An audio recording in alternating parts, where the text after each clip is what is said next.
Hello, everyone, and welcome to Mer Herosner Podcast Season 4, Episode 10. Thank you for joining us live on YouTube, Facebook, and X. And to all of our listeners who will be joining us later on the podcast platforms, thank you for tuning in. It's Thursday, February 1st, 2024. I'm your host, Vic Aslanyan, and as always, I'm joined by my amazing co-host, Mr. Mike Balian, where we discuss our great Armenian history covering different eras, topics, and people. Please hit that like button. Make sure you share with friends and family. This is a very important episode. If you're watching us on Facebook, share it with your friends. If you guys like what we're doing here at Mer Herosner, please consider supporting the show by going to patreon.com/Mer Herosner. You guys can see that little QR code on the top. You can scan it and become a patron. We have different levels, and if you become the Queens and Kings, $20 a month, then Mike and I will come over and hang out with you and have a drink. So that's the deal now.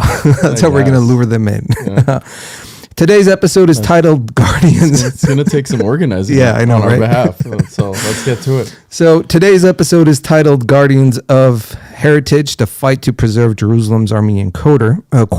But before we bring our guests on, we got quick announcements. So number one, we told you guys that we will be launching our inhabited sculpture. It is officially up on the website. We already got one order. Finally. So this is the sculpture. This is the 3D view of what the white one will look like.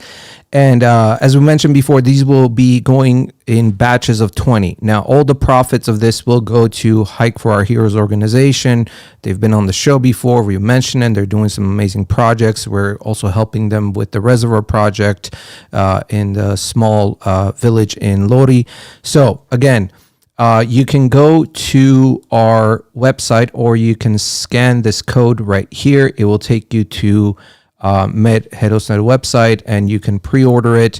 Once the 20 batches are filled for the white and the bronze, that's when production will start, and it will take about a month or a month and a half or so, hopefully faster maybe, and then once we have them, we'll ship them out. But again, all the profits will go to Hike for Our Heroes. So make sure you scan it. Make sure you support us, support Hike for Our Heroes for the great cause that they are doing. And especially with all the displaced families from Artsakh, they were the first ones on the ground helping out. So let's see. Besides that, I mentioned last time about the Armenian Sisters Academy Gala Dinner. I will be attending myself and my beautiful wife, which is scheduled on February 10th, 2024, and it will take place at the Glen Oaks Amish Banquet Hall. You can visit at ASA. Let me put this up right now. You can visit ASA.Montrose.com for more details or call 818-512-3948. This is a very important event. They're raising money to help the school, to help the kids, especially families who can't really afford private school. There's a lot involved. They're a great organization, great school. So if you guys are going to be in the LA area, please try to go there and support. This is what it's about. It's about communities coming together in the diaspora. And, we talk about kids are our future. Well, this is how, these kids need to get educated with their Armenian heritage, our beliefs, our Christianity. It's so important. So, again, I will be there. So if you want to come by, say hi, I would appreciate it. So go ahead and try to make it if you're in the LA area. All right. So that's it for announcements. I know our guests are joining us actually from Jerusalem. And like I said, we're titling this one Guardians of Heritage because they are really guardians. So our guests first about Setrag Balian, which I don't know if you guys are related or not. That's my dad's name. That's my dad's name. Setrag Balian. Okay, we got to talk about this. Yeah. You guys are related. Well, he is an individual who's deeply rooted in the cultural and historical fabric of Armenian ceramics in Jerusalem. Setrag, a fourth-generation member of the Balian family.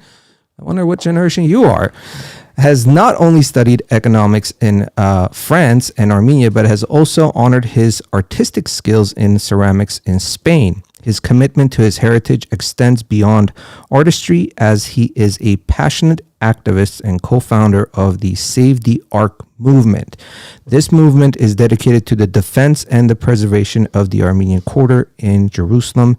Setrag is also a prolific writer, contributing insightful articles about Jerusalemite Armenians. His partner in crime, joining Setrag, is Hagop Djernasian. I hope I didn't butcher that, buddy. A fourth generation post-genocide Jerusalemite Armenian who shares a deep commitment to preserving Armenian culture and heritage.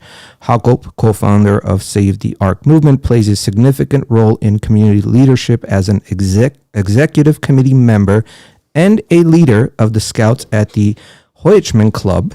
He is currently enriching his understanding of global and regional dynamics by pursuing a bachelor's degree in international relations and Middle Eastern studies at the Hebrew University of Jerusalem.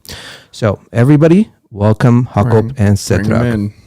Hey guys, how are you? Hello, hi. Thank you for that introduction.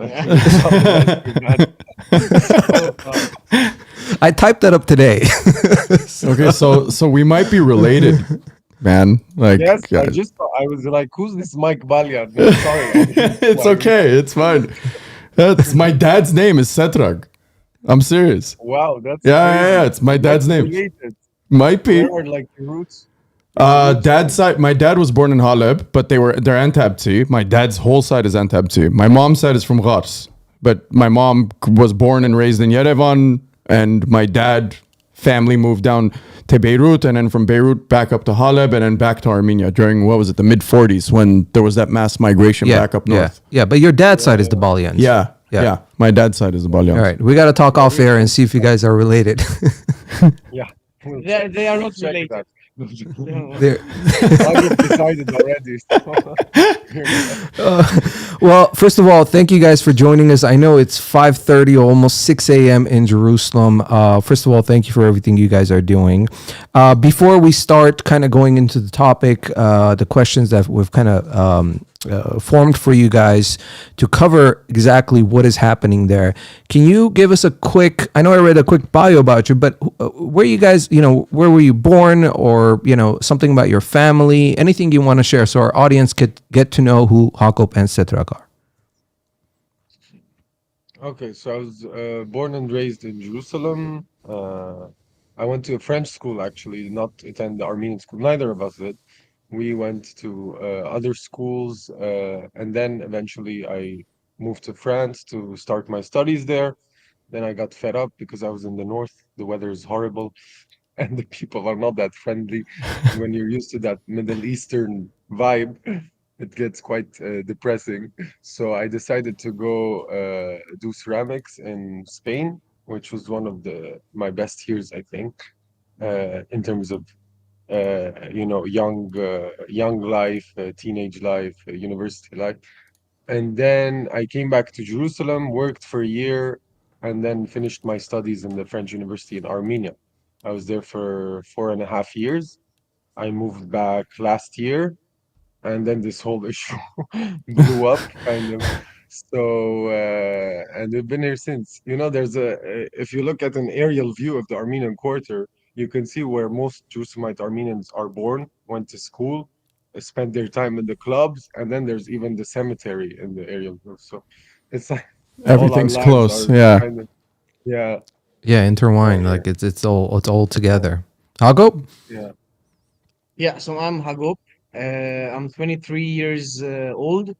So currently I study in the Hebrew University, International Relations and Middle East Studies. My last year, I'm trying to graduate this year, but because of defending the Cow's Garden, so I spend more time here than spending in class.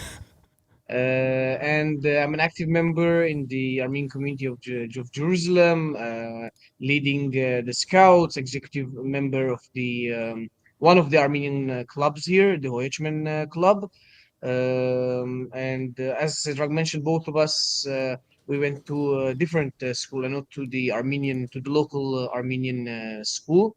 But we learned how to write and read Armenian as part of private classes every. I mean, I had With private Oriya classes, Tarpi. yeah, Yeah. every Friday for 2 years. And I we also, as a family, we have a huge commitment to this place and institution. My family in the past served for 70 years the Armenian Patriarchate. And here in Jerusalem, when families they serve this institution in the past, let's say, so they have the commitment to continue and serve it. Not even you don't have to be an employee, but you can serve it also from outside. And this is what we are doing now, Setrag and me. So this is one of the reasons why having a 70 years history, now it's my duty to continue my Yeah. father's Ancestors, yeah, yeah, uh, ancestors and yeah. work. Well, So this is what we are doing. you guys are doing a great job. We were introduced to you guys from by Tavit from Hike for Our Yeah. Heroes. I know you guys were recently here in LA as well. But I want to thank everybody who's joining us live on YouTube, Facebook, and X. We're joined by the founders of Save the ArQ Save the ArQ, organization, Hagop and Setrag. So we're gonna, we want to kind of go back and start from the beginning. We want to paint a picture of kind of let's. I know you guys have probably gone through this a million times. I'm sure you have. But for our general audience that maybe isn't informed fully to what's really going on, let's talk about the history. Let's start from the historical significance of the Armenians in the quarter in Armenian Quarter in Jerusalem, and the importance of the Armenian community in Jerusalem. Okay, so the Armenian presence, I mean, even predates Christianity in Jerusalem. Also, the Krameds reached these areas, and then we've had a lot of Armenian presence before that. But obviously, the biggest part of the Armenian presence is linked to Christianity. Jerusalem being the Holy Land, the birthplace of Christ, where he resuscitated. A lot of Armenian pilgrims started arriving quite early, as the first Christian nation in 301. 4th, 5th century, the Armenian presence already started. The Armenian Patriarchate is the first patriarch was named as Bishop of Jerusalem in 638. So quite early as well. Yeah. That's when the Greeks stopped naming bishops of Jerusalem because of political problems with the Arab and Muslim rulers. That's when the Armenians started naming bishops of Jerusalem. So 7th century, which is one of the oldest institutions here in Jerusalem. And of course, the peak of the Armenian presence would come with the Crusades, the huge role the Kingdom of Kilikia played during the Crusades as a stop kind of for all the Christian troops, where they would get rest and weapons and so on, and then continue their way to the Holy Land. I mean, we've had different queens, about 5 Armenian queens of Jerusalem, I think, under Yes. whom who played a huge importance in the preservation of the Christian sites and the development. She was an Armenian queen who reunited all the churches in the Holy Sepulchre under one or 2 domes, to be more specific. And so on. I mean, we also became very important during the Mamluk period, during the Ottoman period, and that is when we guaranteed also our rights in the holy sites. It's worth mentioning that we have equal rights in all the major Christian holy sites, starting from the Holy Sepulchre, the Church of the Nativity, and equal to the Latins and the Greeks. The Latins are worshippers, about 1.2 billion people. Yeah. The Greek church and the patriarch is considered patriarch of Jerusalem because he's also the patriarch of all Orthodox churches. and the Armenians on another side. So here you also see the importance of Armenians in the Holy Land, and also the fact that when you look at the map of the old city, you see four quarters, which Mm-hmm. is the Christian quarter, the Muslim quarter, the Jewish quarter, and the Armenian quarter. Again, for a nation of 10 million, that is a huge importance, even for any nation Yeah. of billions, it is Yeah. a huge, important strategic place to have a quarter of your own. Armenians also have hugely contributed, I mean, to the city, to the environment, as we do, I mean, in every diaspora. We've had, for example, I mean, there are stories. There's even, Napoleon, when he reached Jaffa and his troops got sick with some sort of disease, it was Armenian monks who took care of them. And they were even given the cloth of the tent of Napoleon, which they use to today when they do mass. Their cloaks are kind of made from that, Yeah. from Napoleon's tent. We've had the first printing press of Jerusalem was opened by Armenians, 1833, inside the Armenian convent. The first studio photography under Yesai Garabedian was a huge photographer, but when he became patriarch, he kind of couldn't continue that, so he decided to open a school of photography. And the greatest photographers of Jerusalem have been Armenian. In the ceramics industry, I mean, my family, along with two other families, brought the ceramics to Jerusalem, which is today a Wow. symbol of Jerusalem. Is Armenian ceramics is one of the biggest artistic symbols of Jerusalem, because during the Ottoman Empire it had died out. The city had no arts, no crafts. It was the British when they came, they kind of reinvigorated. There was a renaissance of arts and crafts. We had the best shoemakers, I mean tailors, watchmakers used to come all the way from Switzerland to consult with our Armenian watchmakers. So it's a long history, it's a thorough history, it's an uninterrupted presence of at least 2,000 years. And you cannot, I mean, underestimate, there's no way everyone who knows about Jerusalem knows about Armenians of Jerusalem, knows about the vital role they've played in the development of the city and of the Holy Lands, in preserving the Christian sites, in preserving uh, everything. I mean, when you ask people, Armenians, and this is the word, the same in all diasporas. It's always, oh, Armenians. It's like, it's a big thing. It's an honor. It's a privilege. And Yeah. it's always been like that. Whoever you ask in the old city, they would know about Armenians. They respect Armenians. But obviously, with our declining demographics and the political situation, uh, the newer generation is less aware, you know Yeah. Yeah. of the contribution of Armenians, and that is also one of the goals of Save the ArQ, is to shed a light on that contribution and to show that we're here to grow, to build, to help our environment as well, to give, not only to take, but more to give to our environment, to our city, to our compatriots. I mean, to our brothers and sisters. And Well said. Well said. Fantastic. Now, you mentioned something about the demographic. Like, as Yeah. far I as wanted to ask that with too. this history of 2,000 plus years, compared to, let's say, let's go back 100 years to now. What is the population of Jerusalem as far as Armenians in Jerusalem compared to, let's say, To 100 before, years yeah. ago, or if it's comparable even? I mean, 100 years ago, there was a big wave of immigration. About in the 1920s, it was about 25,000. There are even numbers that claim 30,000 Armenians in Jerusalem.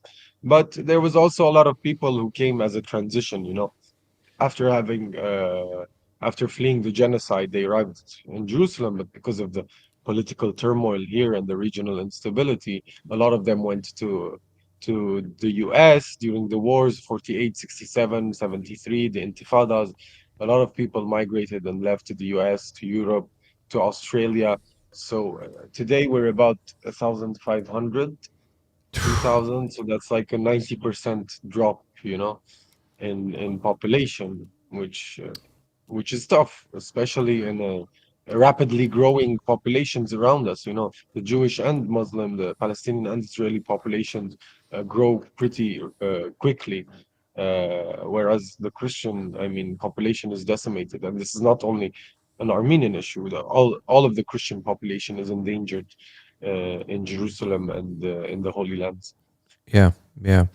Um, I want to thank everybody again joining us live on YouTube, Facebook, and X. We are joined with Hagop and Setrag from Save the ArQ organization, who are the last stand at basically the Armenian Quarter in Jerusalem, fighting for this ridiculous situation that has been brought upon the Armenians of Jerusalem and the Armenian Quarter and the Cow's Garden.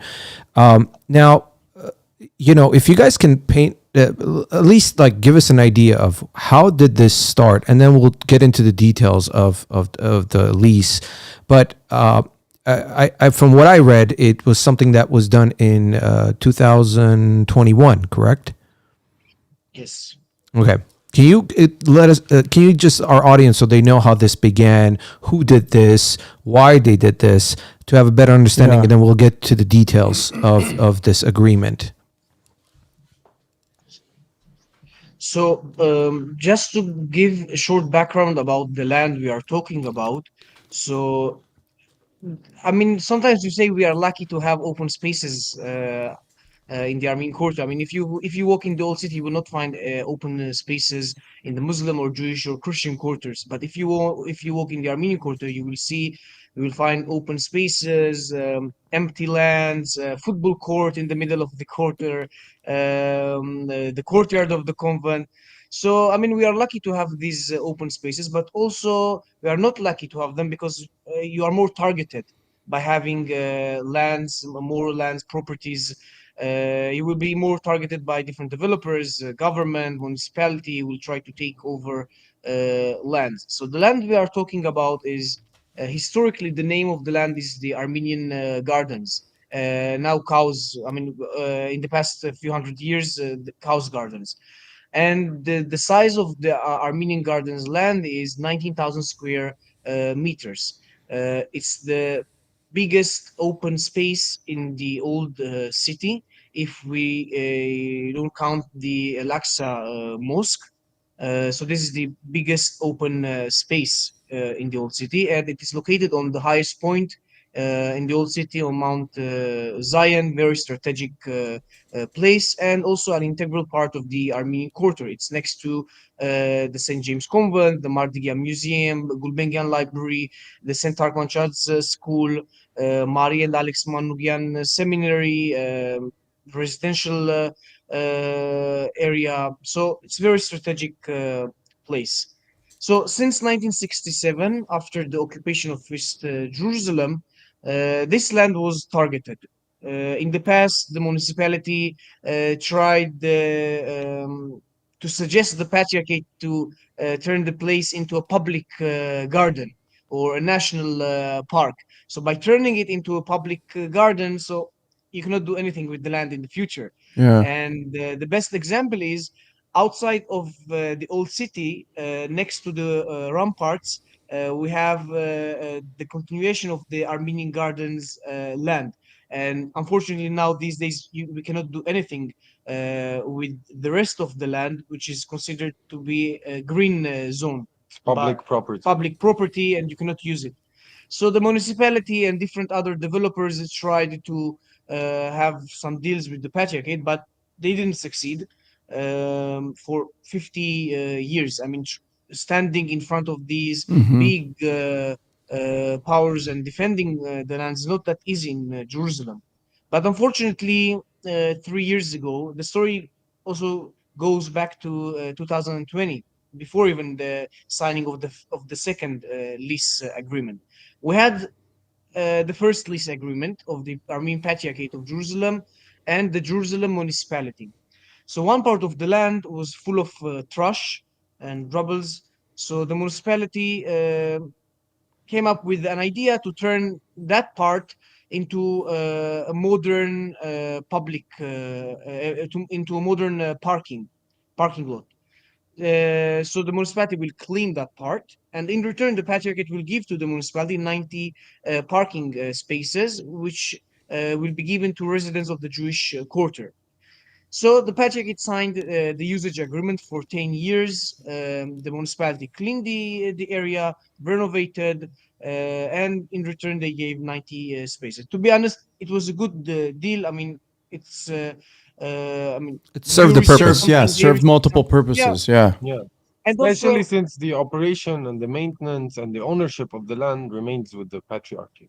Okay. it's for 10 years. I mean, you can cancel the deal in 6 years. So we have nothing to be afraid of. It's not 99-year lease now. But unfortunately, also it is important to mention that one of the articles in the 10-year lease is when the patriarchate or Like if there are any permits given to for build a to build a hotel, hotel, so Mhm. the usage agreement will be cancelled yeah. automatically. So 1 year after signing the first agreement, the patriarchate signed another agreement of leasing the Cow's Garden to 98 years to an Australian Jewish businessman. His name is Danny Rothman, to a company named Zana Company. Just to mention, the company was established a day after signing the deal. So they signed the deal on the 7th of July 2021. The company was registered in Israel and United Arab Emirates on July 8th, 2021. Wow. That how convenient, So right? Yeah. yeah, Yeah. and Can you also, name who the patriarch was who signed this? yes. So the deal was signed by the Armenian Patriarch of Jerusalem, Archbishop Nurhan Manukyan, defrocked priest Baret Yeretzian, who lives basically now in Pasadena. Pasadena, Los Pasadena. Angeles. Yeah. Yeah. Your neighbor. Yes.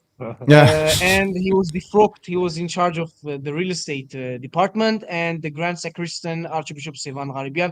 All of them are 70 plus. And no one of them is a lawyer or a businessman or any, you name it. And these three, they signed the deal leasing out of the 90,000 square meters, 11,500 square meters, which is the majority of the land, which includes the parking lot of the community, 5 houses of Armenian families. I mean, you lease houses of Armenian families without letting them know. And the garden of the patriarch, his own backyard of the patriarch, Literally, it's like yes, his out his own window. backyard is part of the deal. The events hall of the Armenian seminary of the Alex and Mari Manukyan, the events hall, the parking lot of the patriarchate, and also when we say the 25% of the Armenian Quarter is being leased or in danger, automatically when you give 11,500 square meters out of the 19,000 square meters, so the rest will be in danger Yeah. automatically, if not now, so in the future. So we are saying that 25% is in great danger. So the purpose of the deal is to build a luxury hotel, a seven-star hotel in the old city in the Armenian Quarter. I mean, 7 star. 7 star out of the I think it would be the only seven only star only hotel seven-star in the hotel world. in the world This is in No, the Armenian it Quarter. is. Isn't Yeah. that one in Dubai supposedly a 7 star? I don't know what it's I don't know, called. but apparently that one extra star is for the patriarch. Well, whatever. so Yeah. Yeah. Whatever. Who cares? there you go. It's a One for the real stupid. estate director, the other for the It's a star. patriarch. Yeah, yeah. Well, I mean, obviously, but as far as the details, like what was going to be in return that is like the big concern with the Armenian community? Okay, they signed the lease, 11,000 square meters, 98 years, but what was in return for that? Was it just funds, money, or was there something else? So the patriarchy they received. So when they signed the deal, they received $2 million As a lump Upfront. as a sum lump payment. sum As an payment, upfront fee.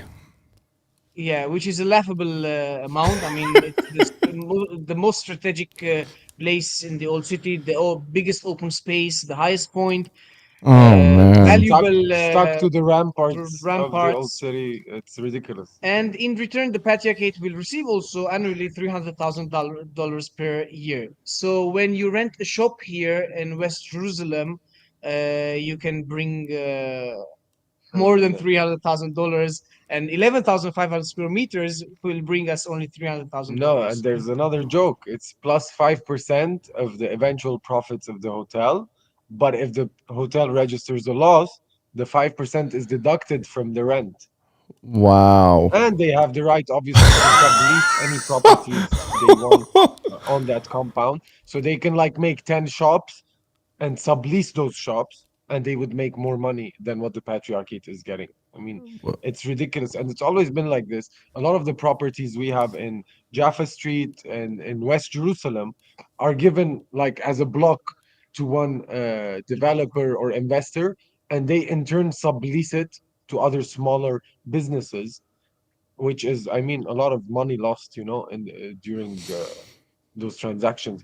And yeah, so and the way it endangers, so it's not only economically ridiculous, it's also this property is again, it's like our backyard.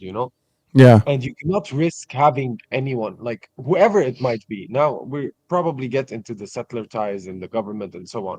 But even as investors who will come here and build a hotel that will take years, there's excavations, you're in the old city, you're also allowing the archaeological antiquities department to come in and to do their thing. And if they find something that's even a greater danger, they can like close off Stop. like a Yeah, few they could kilometers. stop the whole construction of it if they Yeah, find something. Yeah, absolutely.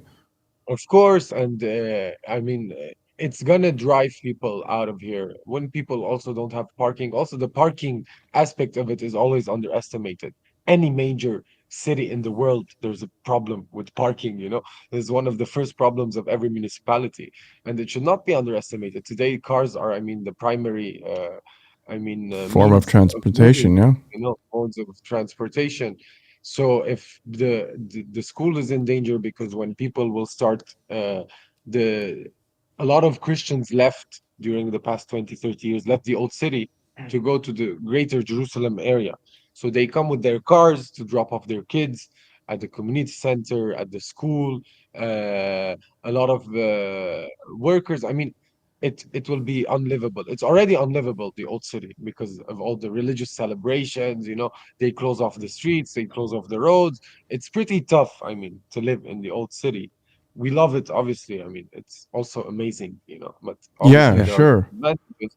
And when you have a family, you think of it, uh, you can't park underneath your house and just No. take your groceries out. You need like to walk inside the convent, because most of us live inside the convent, which is also something crazy.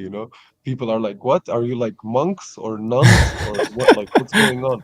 Like, no, because there are two types of Armenians. So there are the old Armenians who came pre-genocide. They're called the Karakatsis. Yeah. They came mainly during the Crusades from Kilikia, a lot of them even predating the Crusade. And then there are the Kahtagans, who were the descendants and the survivors of the genocide.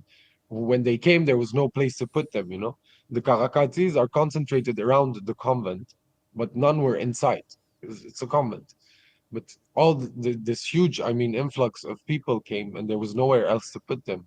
So they were brought into the convent, and 100 years later, we're still there. Like the gate closes at midnight, opens at 5 a.m. So it's pretty, Well. yeah. Yeah. It's on like a really Yeah. interesting Yeah. regimen. Yeah. Yeah. Yeah. Wow. What? Okay. So now you've been talking about the demographic in the community and people going in and out, and what's been kind of going on with the how the situation is in and around the area. What's the community reaction like? The Armenian community specifically, obviously, in Jerusalem, about the lease agreement details and so on and so forth. What can you tell us about that? Like, what's the temperature like with the community? So, in small communities and in communities which are very dependent, for example, the Armenian communities of Jerusalem is very dependent on the patriarchate. For Mm-hmm. example, houses, if you want to ask for a house, you have to go to the patriarchate. If you want to ask for a job, patriarchate. School, patriarchate, anything. So at the beginning, when people heard about the lease agreement, it was end of August 2021. And also, to make it clear, we never saw the contract and we received it only a few months ago. I mean, the patriarchate They were tried hiding it. everything to hide the deal, to hide the Wow. details of the deal. Even they tried to hide it from their own priests, from the executive body, which is the Holy Synod, and the General Assembly of the Brotherhood. No one of them saw the contract, and they only saw it few months ago. And I don't know if they of if some of the priests saw the contract, or even Until today, until yeah, today. a lot of them haven't seen it. So it was very difficult at the beginning to mobilize the community 3 years ago, to start demonstrations or start even asking questions, because Especially when there wasn't even any details, any details, nothing. and we heard everything from the Armenian media at that time. Kerart wrote about it. It was the first article which was published, and then since then different newspapers in LA, Canada, Armenia started Yeah. to write about it. But the patriarchate never, I mean, they published some announcement answering to articles written by the different newspapers, but they never did a public or an official announcement that yes, we did this lease, and stay calm. We can ensure you that everything is under control. They never did something like that. So it was very difficult to mobilize the community, and the shift happened last year, last April 2023, when community members heard that not only the parking lot is part of the deal, but also the houses. And then a week after, we heard that the garden is included of the backyard of the patriarchate. Then we heard that the events hall is included. Where So we do the Armenian genocide commemorations, by the way. So Wow. and we Unbelievable. heard about the hall, that the hall is included in the deal exactly a week after we commemorated the Armenian genocide. So just see how hard and difficult it was for us And as that's a community. And this was the first time where both of us confronted the Grand Sacristan, who was present in the commemoration, and we asked him in front of 300 people if you know any details. He said, "No, I just signed a paper without even reading the paper they signed on it." no, And that's why we reached Wow. this catastrophe today. blackout. Oh, sorry, Um, guys. We just had a light situation. It's All right, okay. continue. It's fine. Don't worry about it. Don't worry about it. Go ahead. We'll bring it up. You Here, can- you deal with it. I'll bring it up. We can see the silhouette. Yeah, go on. Keep going. yeah. Okay. So May 2023, the patriarch decided to defrock the priest who was in charge of the real estate department, and he was in charge of the negotiations of the deal. He was in touch with the developer. I mean, I personally saw a few times the developer entering the convent, going to his own room, meeting with him personally. Yeah. I mean, the developer, he was like a community member Yeah, drinking entering whiskey, the smoking convent, sitting with the priest, discussing with him, and not only discussing about this property, the Cows Garden, but also discussing about other properties which the patriarch was supposed to sign on them, and many people stopped him from signing these documents without even reading and understanding what are these documents. So when the patriarch decided to defrock the priest, it was for us. I mean, this was that was the change, and was the this is where catalyst. we succeeded to mobilize the community and bring them to attend a protest. And the first demonstration took place on 9th of May 2023. It was the day where the priest tried to escape, and we stopped him for Wow. hours. We stopped him, and then the police entered, and We negotiated have a with the video. police. Let me show the video while you guys are. Let me show the yeah. video while you guys are talking about Yeah, this. So hold on. I wanna Hold bring that this- thought. Yeah. These were, I mean, crazy times. I Yeah. mean, and it all started Wow. like that, And Here you can Go ahead. You can talk. escort him out, and the community members are. You can see the priest and Yes. now someone will spit, And insult him. It's insult good to him. have no audio. Yes, it's good you, you have no audio. You will Actually, we hear have that audio. You guys someone can't hear running. it, but there's audio, Yeah, we have definitely. Oh, audio. okay. Okay. Yeah, We can hear everything, guys. You can hear them. we cannot hear. Yeah. So this is in the Armenian Quarter, next to the ramparts. So you can see the police, Wow.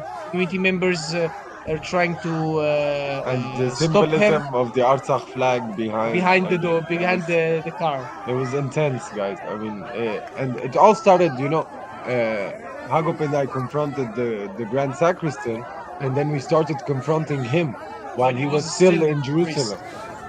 And we confronted him while he was going to church because, he was just like going on with his life, going to church, going As to if nothing mass. happened. Yeah, pretending Yeah. like nothing happened. Yeah. And we were hearing these things, and, as also active members of the community. And as he said, we have duties. Our ancestors have preserved this, came during the genocide. I mean, they worked hard.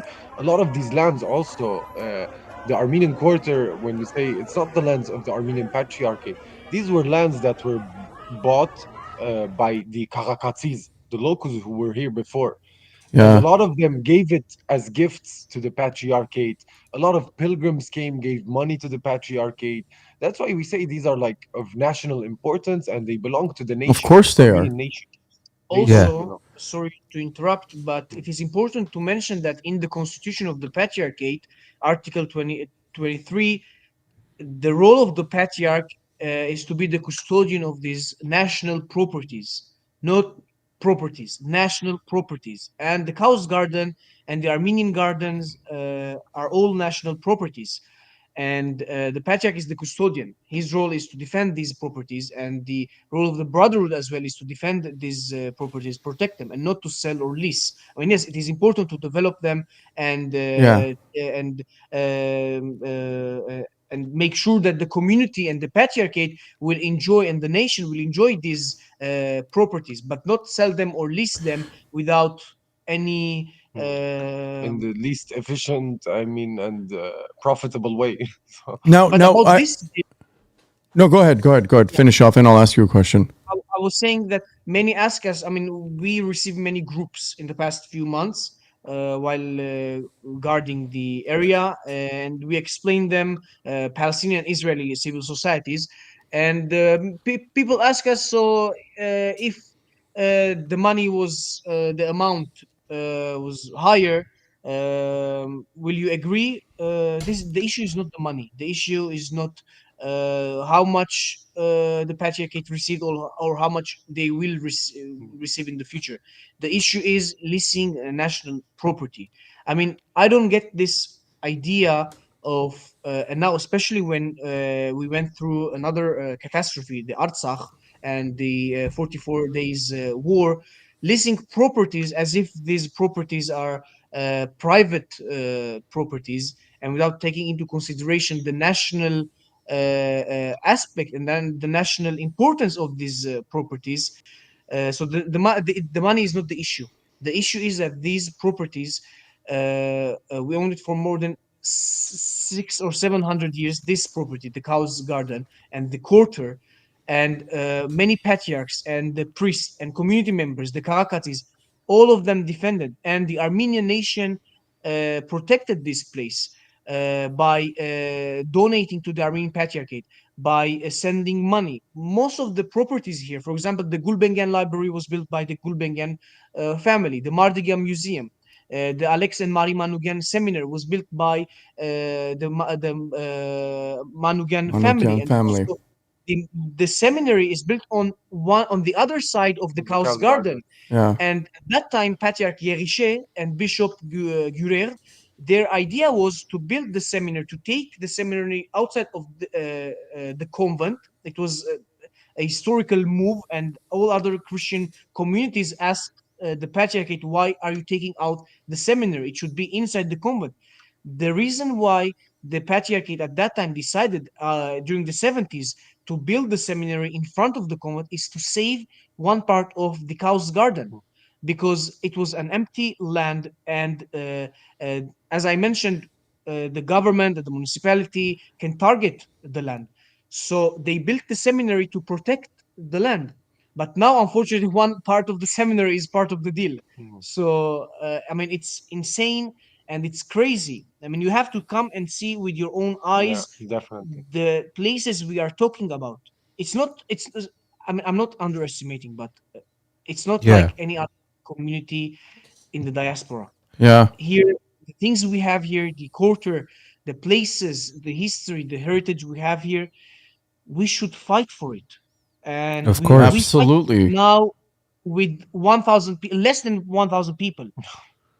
Well, Like, as you mentioned that, let me show the video of the small, really short video of the demonstrations that took place.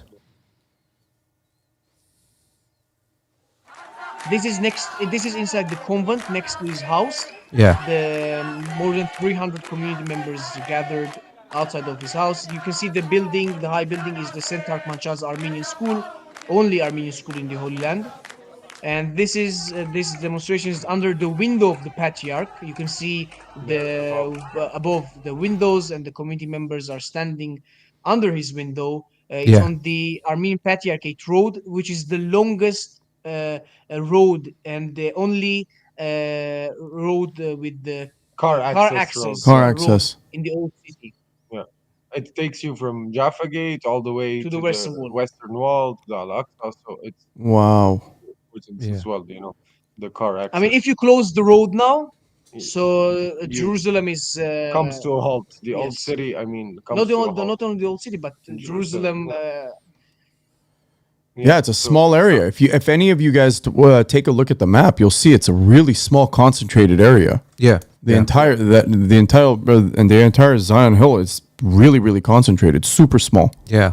When I was doing the research, I looked at some aerial shots. I was like, wow, it is so condensed. Yeah, it's literally, I think if I'm not mistaken, it's like 1,000 yards or 1,000, maybe a few hundred, maybe 500-600 meters from the Al-Aqsa mosque. Okay. Yeah, it's that close. Wow. everything is close. We're Yeah. like a couple of 100 meters from the Holy Yeah. Sepulchre. We're a couple of 100 meters from Al-Aqsa, the Western Wall. I mean, Yeah. and we're on top. The Armenians are on top, You can see literally the Alexa from your overlooking. rooftop, Yeah, Wow. because the Yeah. Armenian quarter is located on the highest point, yeah. and then the Christian quarter, then the Jewish, and then the Muslim quarter. Hmm. So we are on the highest point, and the Alexa is located on the lowest Yeah. part. Yeah, if any of the watchers, if any of the viewers have access, just go Google Maps it, and you'll see how close everything is, just to get an idea of what these gentlemen are talking about. I would highly recommend it. But okay, so one of our guests asked a question. So how would you describe the relationship that exists between the Armenians and the Jewish Orthodox community of Jerusalem? Look, our direct neighbors are the Jewish quarter. The Jewish quarter, the Christian quarter, and further down is the Muslim quarter. And for the past 40, 50 years since the occupation of East Jerusalem, we've had very cordial, very normal relationships with all our neighbors, be it Jews, Muslims, or any other neighbors. Yeah. Uh, we've also been the protectors of other Christian minorities, such as the Assyrians, the Copts, and other denominations, the Ethiopians. Uh, so we've always maintained good relations. Now, with the Jewish Orthodox, obviously, in every community there are extremists. They are the ones who would come and spit because they see a Yeah. cross, Yeah. because it's a convent. But those were, more isolated events, and usually they wouldn't be Orthodox Jews from the Jewish quarter, because the Jewish quarter knows us. They know that, for example, the Armenian quarter is the safest, the most secure, the cleanest quarter in Jerusalem. This is where everybody passes by. I mean, every different religion, denomination passes by without any problems. Armenians don't annoy anyone, don't harass anyone, don't discriminate against anyone. So, and they know this. I mean, I know people who say they are friends with the Grand Rabbi, a quite right-wing one actually, and he says that I feel the most comfortable in the Armenian Quarter. When I walk, I can walk dressed as I like. Yeah. It's always been that way, and our neighbors know that, and we've had good relations. with the arrival of this far right wing government, which is the most extreme by any, I mean, measure in the history of Israel. And there's a feeling of empowerment to the settler groups, which are not Jewish Orthodox. They Yes. differ a lot, you know. They're biblical, they're a bit messianic. I mean, and they have one goal is to Judaize Jerusalem, The entire Judaize the area. Old City Yeah. and the entire Holy Land. And of course, when they have their friends in government, people like, I mean, National Security yeah, Ben Minister, Gvir and Smotrich, these people were, I Mm-hmm. Defense mean, Minister, accused of incitement to hate and violence. They were part jailed. of a terrorist organization. I mean, terrorist for Israel, even. Kahane Chai, which massacred 90 worshippers in Hebron in the 80s. So these are pretty extreme figures. And obviously, these groups feel empowered. And we've seen an exponential rise in attacks against Christians. Uh, and they all follow, you know, the same line, which is Newgate, Jaffa Gate, Armenian Quarter, and this goes back a bit in time to the Camp David negotiations. You know, the Mm-hmm. Camp David negotiations were, by the way, the closest to yielding lasting peace between Palestinians and Israelis. This was in 2000 between Yehud Barak, Yasser Arafat, and Bill Clinton. Yeah. And there were two major issues. They had agreed almost on everything. Two major issues was one was the right of return of Palestinians. So it's a huge issue. The other was the old city of Jerusalem, but more specifically the Armenian Quarter, because they had agreed that the Christian and Muslim quarters would be part of a future Palestinian state. The Jewish quarter naturally in the Israeli state, and then the Armenian Quarter became a problem because obviously the Israelis wanted the Armenian Quarter again to control their way to the Western Wall and to their places of worship, also to kind of extend the Jewish quarter as well. And Arafat refused. Arafat then famously says, "I am Arafatian," and because there were Armenians also in his circle, and he said, "I will never allow for the Armenian quarter to be split, to be divided, and to be separated from its brother quarters, sister quarters, the Christian quarters and Muslim quarters." So. Uh, Even here again, you see politically, strategically, economically, I mean, in every way, uh, the Armenian Quarter It's is important. of the utmost Yeah. importance for Yeah. the old city, for the local politics. And I feel like this has been always an Armenian problem where we underestimate the power we have. And we don't use that power in order to negotiate, in order to protect our interests, to serve our interests. I mean, it's the same with Armenia. You know, all our lives we've heard Armenia is a landlocked country. We have nothing to offer. We have no resources. This is why we're in the state. And then suddenly now it turns out all the roads from Asia to Europe pass through Armenia. It turns out we have a lot of gold, a lot of uranium, a lot of copper, we have nuclear energy, we have this, that. So there's always this thing of Armenians or no, we're landlocked, we need to be careful. No, no, we have a lot of power, we have a lot to offer. We need to use every means we have, be it Yep. diplomatic, political, economical, to ensure that our interests are protected because no one else will protect our interests. Yeah. Well Well. This is said. just Well Yeah. said. Yeah. 100%. Well said. Especially with what the prime minister's interview today was very, very. Oh my God! If you guys haven't watched it, yeah. go watch it. Um, again, I want to thank everybody who's joining us live on YouTube, Facebook, and X. Please, everyone, share and like. Tell everybody to join us. And we are joined with Hagop and Setrag from Save the ArQ, and we're talking about the ridiculous lease agreement Yeah. that was signed by the patriarchy in the Armenian Quarter, and they are there as the resistance fighting against this. They are on guard 24 hours a day. Guys, let's talk about the legal violation and the challenges you guys are facing. Like, how has you yourself and the community in Jerusalem, once the revelations of the lease agreement, the details came out, particularly regarding the size of the land involved, like what kind of legal actions or have you guys taken to address these concerns? So during the demonstrations, we started to think that we have to work also legally because the patriarchate at that time they refused to share any document or to cooperate. They always said that we are working on it. Just Mm-hmm. be, just wait for us. Hamperecek, hamperecek, Camperchun. hamperutiun, They had stocks of morphine. What that's what we call it in the community. yeah. So Morphine. Which is this is what they tried. So we decided that we have also to work as a community on the legal front, and we started to get in touch with the Kerkorian Dajani law firm of Karni Kerkonian, Garu Ghazarian, Lizel Dajani, Ani Nazarian, Arman Tatoyan. And we invited them to come to Jerusalem, and they arrived in Jerusalem last June 2023. They arrived first in Jordan and then to Jerusalem. They had meetings with the municipality, patriarchate, Palestinians, Jordanians, community, and they decided to investigate. they had over 30 meetings, I think, Yeah, in over 1 week. 30 meetings Wow. in less than 1 week. Less than 1 week. And a month, so we started to work with them. So they are our international legal team. They also prepared for 84. 84, sorry, 184 pages, which will be used in the future for the legal proceedings. So by the time we decided that we should have also our local legal team, and they had with different local lawyers. Now we work with two lawyers and another one. So the Armenians, they work pro bono, just to make it clear, and the another lawyer from Bravo. Jerusalem is also working pro bono, and the two, which is one Israeli and the other one is Arab Palestinian Israeli, and both of them we pay for them.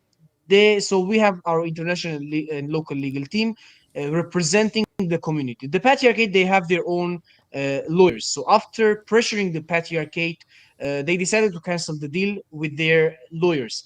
But the community is not represented in this case, and that's why Mm-hmm. we decided that we have to bring our case or our part in this Yeah. struggle also legally, and not only protecting the area and also changing facts on the ground.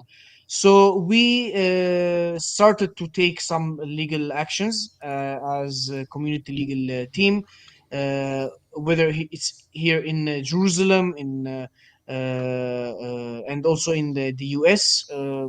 You will hear soon about our legal actions. Mm-hmm. Our lawyers during the different attacks that we had, and I'm sure we will also talk about Yeah, them. yeah, we will. Our lawyers represented the community members which were arrested by the Israeli police, and they released them. And they also, our lawyers brought the decision by the court, by the Israeli court, of the possession of the land. So our lawyers succeeded in many things.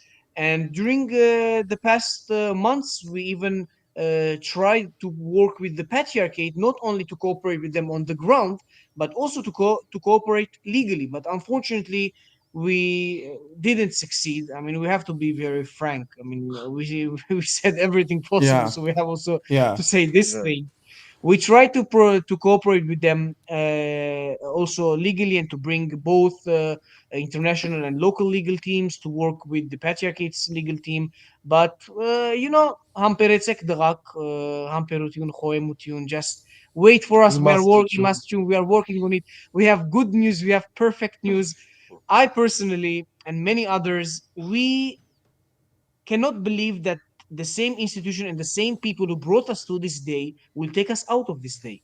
And that's why we think that the That they community will take us out alone. They should alone, have, I Yeah. mean, cooperated, And the fact that they're not cooperating is also, if we're on the same page, we want the same of things. bringing the land back and So protecting what's the the integrity problem of the in quarter. having a stronger team and having also Of the course, community unite. as an involved Absolutely. Yeah, party?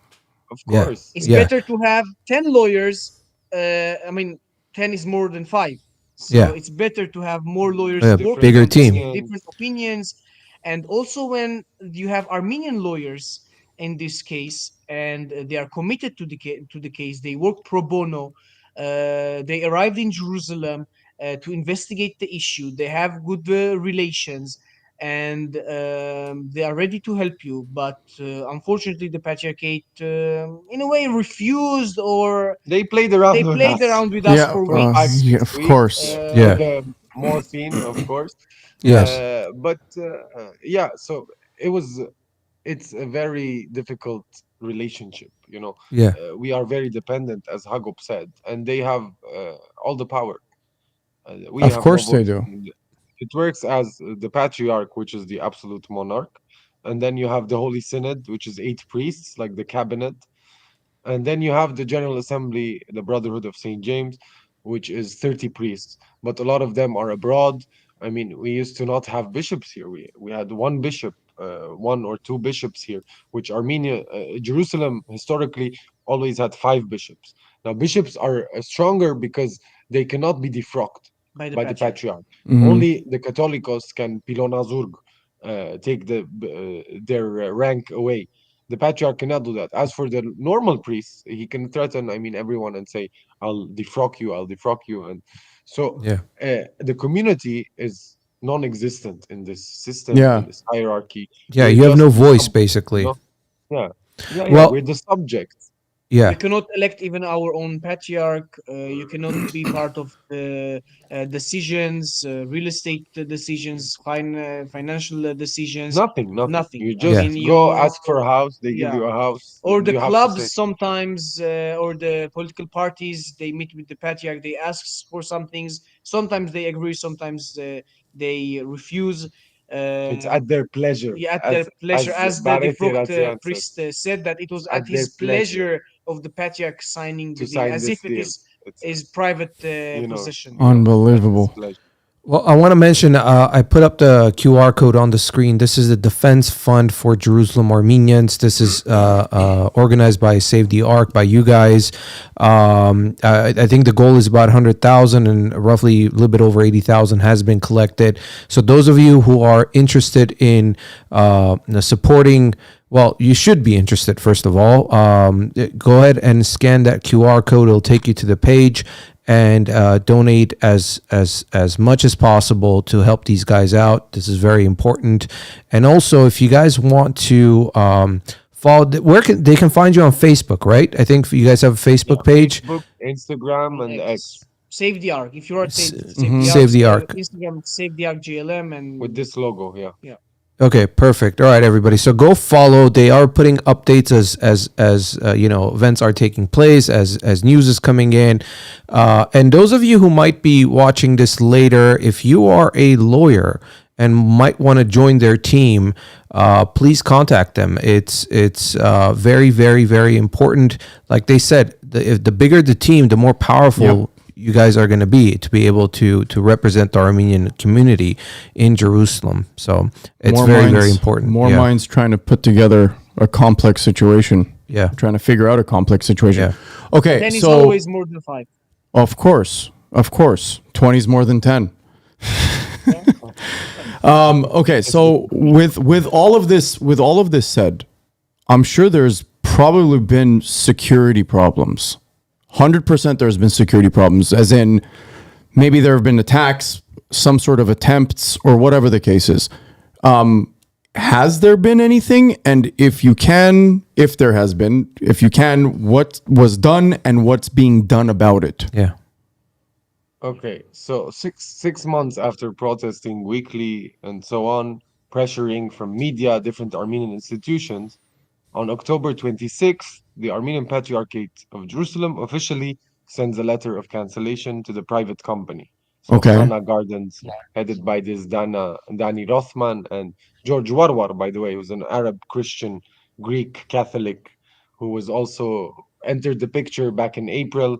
Uh, by the way, they possessed also the land. When we said in April everything blew up, they also came and possessed the parking lot area in April of 2023. So 6 months later, in October, the Patriarchate sends the letter, and these very kind, how does Barrett call him? Very kind, like sugar, like honey, These guys, instead of going to the negotiations table, which like any normal company would do, they started sending bulldozers. to tear down. I don't know. I've sent you a map. I don't know if you can put it up. Actually, let me show the video while you're talking about Yeah. this. So Yeah. let me bring this up. So visualize. Yeah. Um, Actually, no. This This is the main courtyard of the center.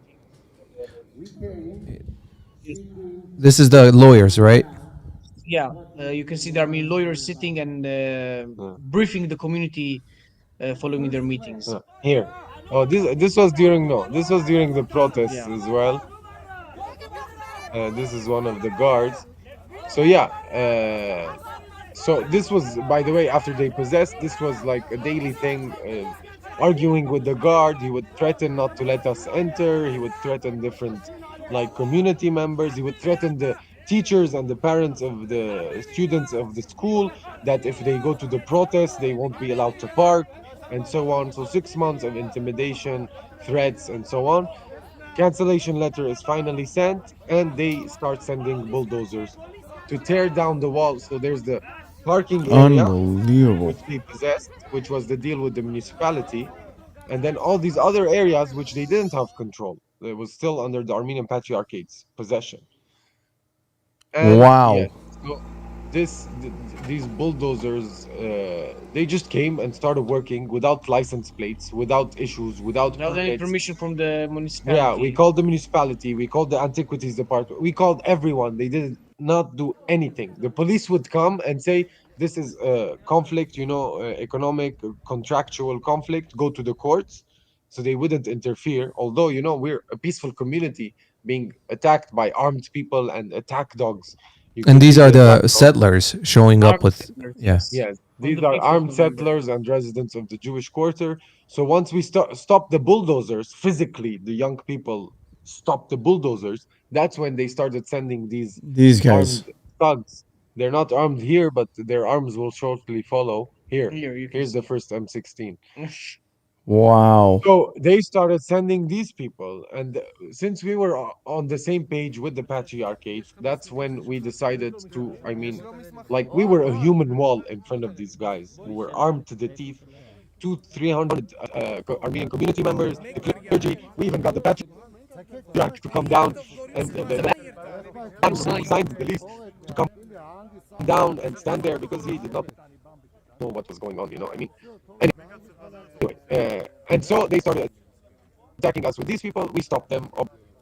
Obviously, they left. And the video you're showing now is on the 15th of November. They came back, like, they sent a group of 30 Arabs, which they lied to. They said, you're going to protect the Armenians and Christians and so on. And they paid them. They said, you need to invade this land and take this land. So, like, a group of 30 men just attacked the land. We got them all out, thankfully. Only 3 people were left, actually. During the night, yeah, they were probably from the company, if not like settlers and so on. So 2 of them, at some point, they left to talk on the phone, and we didn't let them come back. And one of them, this is a funny story, one of them was a Russian guy they had hired, as a security guard, who had no idea what the hell was going on Wow. around him. And he was sitting there in the freezing cold. Yeah, we even let them give him food and so on. He was alone because we got all of them out. At some point in the night, he comes. This guy is like watching. I'm imagining myself in his shoe. He's watching, like, all these community members coming, mothers, children bringing food, and the guy is defending and doing. And I think he was amazing. He came at some point. He's like, "Excuse me, I want to leave. Where's the exit?" We showed them the exit. He was Wow. like, I really respect what you're doing, he said, and then he just left, And then they came back with the police. Now, this is where it gets, I think, shocking, even when, there's an occupation here of the Palestinian people going on for 50 years and so on and so on. The Christians. Guys, I'm gonna interrupt you real quick. I think there's some kind of a connection issue. I don't. Can you hear us? Okay. Yes, we Yeah, can hear you. can you hear us? Yeah, there's a weird connection issue. The voices are cutting off. Let me see if you guys can possibly, real quickly, if you can reconnect, if you can log back out and log back in. I apologize. It seems like there's some kind of a connection. Yeah, Can you hear me sure. now? you're Can you hear us better now? Maybe because we Uh, connected y- the laptop. Oh, yeah, okay. Yeah, now a you're lot better. fine. Yeah, perfect. It's because I think the battery Yeah, we started running connected. out. Yeah, that's So why maybe. when the we put the Oh, charger okay. back. Yeah. Okay, No, so it was a you're battery fine. issue. You're Okay. fine. Yeah, there Yeah. we go. Yeah, We're yeah, back. Okay. Yeah. So go on. Keep going with the yeah. story. Yeah. Yeah. Oh, so for the shocking thing was, as I said, we're used to the, I mean, injustice, the oppression of the Palestinians and so on. But as Christians, you still had some sort of privilege, you know. You weren't as targeted and as badly mistreated by the police, by the government, and so on. Although we faced, I mean, daily humiliations. Uh, so when they came the next day, the police, they lied to us. I mean, literally, I mean, actually lied to us 100%. They came and because they were coming to this point like for 2 weeks when there were attacks, there were tensions, problems, and saying, as I said, go to the courts, let the courts decide. We cannot interfere in your like issues of contracts and commercial deals. That's not our job.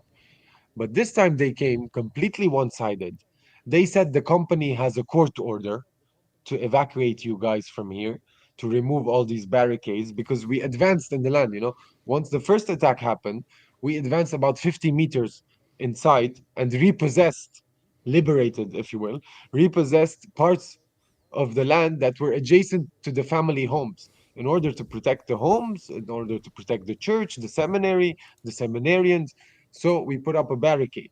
So the police came, lied to us, said they had a court order and so on. We said, very well, can we see the court order? They're like, no. And back then, during all these issues and the incidents and attacks, Mm-hmm. the community lawyers were present, whereas the patriarchate's lawyer were nowhere to be found, by the way, most of the time. So it was the community's lawyers that thankfully we had already who came to see. And when the lawyers started asking, they're like, well, we don't have the court order. Our superiors saw it, our chief of police and blah, blah. So he's like, very well, call your chief of police. And, we're law abiding. We do not cause problem. We're not going to go over the law because, you can't win that way. You need Yeah. to be smart about it. We'll respect Yes. anything. If there's a court order to remove us from here, we will leave. We will tell all these people to go back to the original demarcation line and so on. So, and then he starts saying, oh, well, actually, there's no court order, apparently. It was something else. So he's blatantly like lying to a bishop, to a patriarch. The bishop and the patriarch were there. And the patriarch, his level of communication should be president, minister, prime minister. Anything below that should not interest him. He should sit there and they're arguing with like a local police officer who's like doesn't even have the ranking to be talking to a patriarch and the bishop, Yeah. and he's threatening violence. He's like, you have 2 minutes. If you don't evacuate, we're gonna use violence against you. And they're like priests, bishops, the Armenian Patriarch of Jerusalem, community members, peaceful community With members. a police So we stopped officer. that as well, Yeah. and we stopped them over and over Wow. again. And maybe you will talk about the last attack. I mean, I arrived as soon as it finished, so Yeah, I know Hagop was attacked recently. Like it was about a week ago. oh yeah. Um Yeah. you want to talk Uh, about that a little bit? Is this after yeah. we spoke? Yeah, after we spoke. Are you kidding me? Yes. Yeah, Yes. Yes. yeah, Yeah. yeah. Wow. Nothing. Yeah. Nothing too Everything is okay. serious. The 28th of December of last year, 2023. So the Patriarchate, they filed a lawsuit against the company on the 26th of December, without our lawyers. And without even telling us that they're Yes, filing the you lawsuit. can come and say, Hagop Setrag, we just started We filed the we lawsuit. filed a Be lawsuit. Be careful. careful, something can happen. Maybe Yeah, they can attack. Maybe they can provoke. Nothing. So 2 days zilch. after the beginning of the legal proceedings, the company sent again thugs to attack us. It was, I mean, I was there from the beginning. It was something I cannot imagine. There is a video you showed. If you can put it again so people can see, where they are trying to enter the land and I don't know Destroy the if barricades. destroy Yeah. the barricade. I don't know if you can see them throwing stones It's on the community and the clergy. So it was very brutal. It was one of the hardest attacks we ever saw. And as Setrag mentioned, the Armenian Quarter is the safest quarter. But now, because of these attacks, it turns out that the Armenian Quarter is more dangerous than other neighborhoods in East Jerusalem. Unbelievable. And the police station is 2 minutes, Yeah. not even 2 minutes, 2 minutes literally walking. walking from the cow's Walking garden. distance. It's behind the cow's garden It's on Armenian land on too, by Armenian the way. land too, also. So I Wow. mean, you call the police, you arrive, they arrive 20 minutes late, and Although then they know that they, there are yeah, tensions on there are this tensions land, on that there this are land, issues. and then they arrest from both sides. They arrest from the Armenian side for defending the land and for using um, Self-defense. self-defense, and they arrest from the other side to balance between the Balance, sides yeah, Oh between yeah, attackers yeah. become mass like and thugs. I mean, using pepper spray, against stone sticks, priests, bringing seminary. attack dogs, and then when they take them to the investigation, they investigate them, and then it turns out that these people received money from the company to attack us. Basically, it's written in the protocol of the police that 1, 2, 3 arrived in the Armenian Quarter, received 600 shekels, let's say, which is $200 to attack Armenians and to try to take over illegally the land. Our lawyers succeeded to release the two boys which were arrested. His brothers, My brother is one of those Wow. who's saving the criminals. criminals, yeah. And yeah, it's the first time in our family history that someone is being arrested. Always the first. It's Yeah, okay.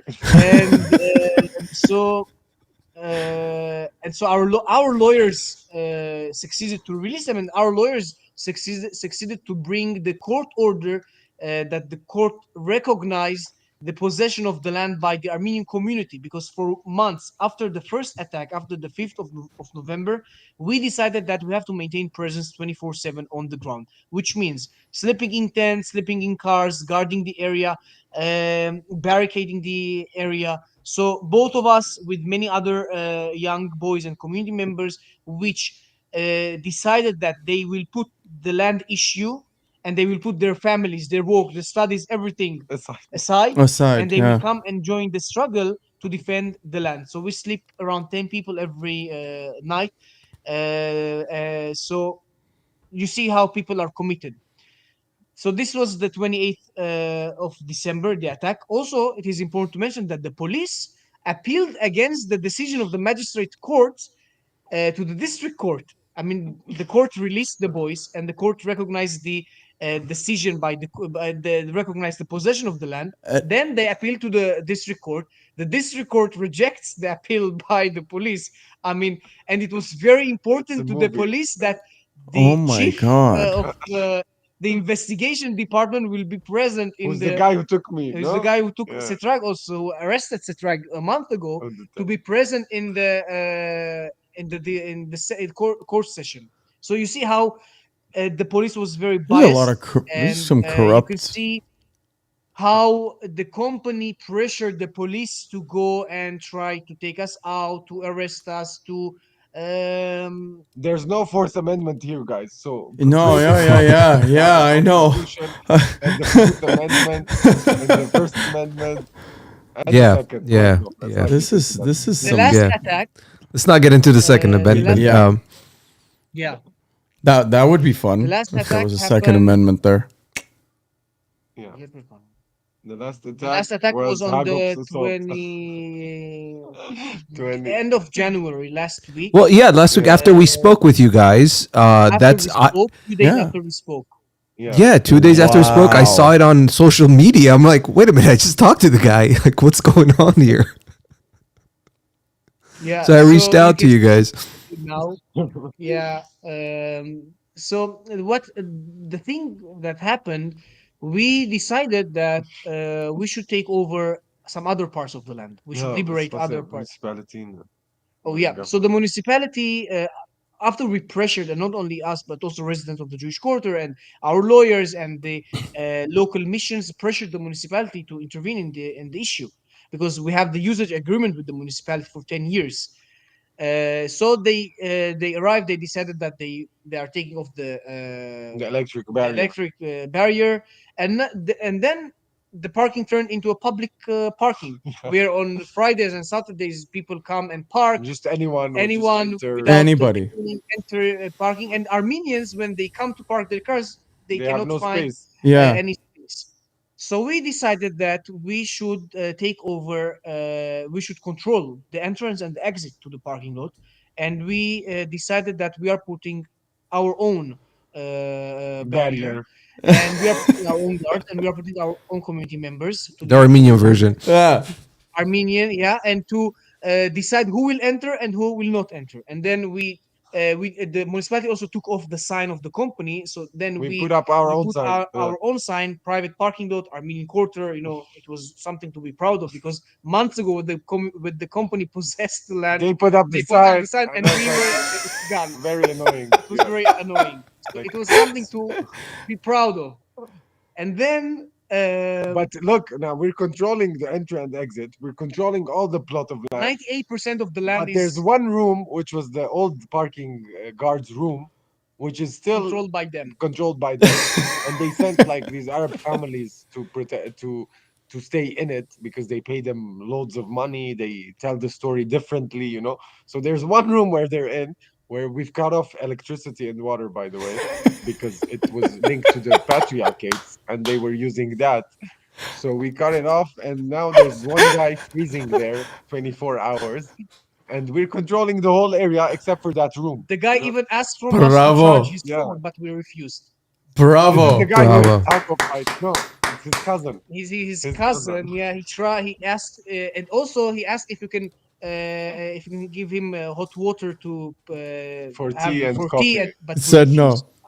Good. Yes, sometimes you have to be very tough Harsh. Yeah. and harsh Wow. with people. Yeah. And by the way, we were willing to have normal relations with him. He's the Yes. one who started threatening with an electric saw. He was like, "I'll cut off your heads," and all of that. Mm. And then when he saw the community members arriving, 50 he people started like around him. deflating. And then the police arrived. He deflated more. He's like, "No, they threatened me. I did not do anything. I did not." Yeah. So that's why we started treating him like that. Otherwise, we would have given him tea, coffee, whatever. Everything. But the Yeah. fact To that maintain good yeah, relations with because him. our problem is not with him. He got paid loads of money just to come and sit there. Just sit there and do your job. When the time comes, you'll leave too. So Yeah. Yeah. don't like, you know. So there, he provoked us. That's why we reacted in that way. It's not Yeah. like we take pleasure into like throwing them in a freezing room. Of course. You know, you guys had to take measures due to the circumstances. Again, I want to thank everybody who's joining us live on YouTube, Facebook, and X. I know it's very early in the morning in Jerusalem. Hagop and Setrag are out. Basically, this whole situation that has taken place because of one man who decided to sign off Armenian lands For or Armenian nothing. Quarter, you know, that belongs to the Armenian community in Jerusalem. Let's talk about the religious and somewhat of the cultural impact. Like, can you guys discuss, you know, the potential impact that this agreement would not only affect the Armenians, but other Christian communities in Jerusalem? Yeah, so as Setrag mentioned in the beginning, this deal will have a huge impact not only on the Armenian community but also on the Christian community. And for example, the Armenian community, we will not have first people will lose their houses, then people will lose their parking spaces. You will the Armenian community, the Armenian Quarter, you are changing the status quo because this land is an integral part of it, of the Armenian The Quarter. school will probably The close. the school, Lack of the students. only Armenian school in the Holy Land, having 170 students from the Armenian Quarter or coming from other Outside. neighborhoods in Jerusalem, will no longer be able to attend the Armenian school. The community centers, the clubs, probably will not be able to function anymore because of this deal. So it means that it will be a slow Death. death Yeah. to the Yeah. Armenian community of Jerusalem, as if in the past Never happened. 30 to 40 years we are not in that low death, Trajectory. slow death. On the Christian community, this land, if people will go and search for the map of the old city, you will see that the Armenian Quarter is connected to the Christian Quarter. It's next to the Christian Quarter. Hmm. And in our campaign of preserving the Armenian Quarter, we also mentioned that this is part of a huge and global Christian campaign because both quarters, Christian and Armenian quarters, are connected to each other. And as Setrag mentioned in Camp David, both of them they have a huge importance for us and for different parties involved. So the Christian quarter is next to the Armenian quarter, and this land, the Chaos Garden, the Armenian Gardens land, is connects the Armenian and the Christian quarters because behind this land is Jaffa Gate, and Jaffa Gate is also under great threat of settler takeover because With the back in Greeks. 2005 the Greek Orthodox Patriarchate signed an illegal lease, leasing two big hotels, the Imperial and Petra hotels, to settler organizations.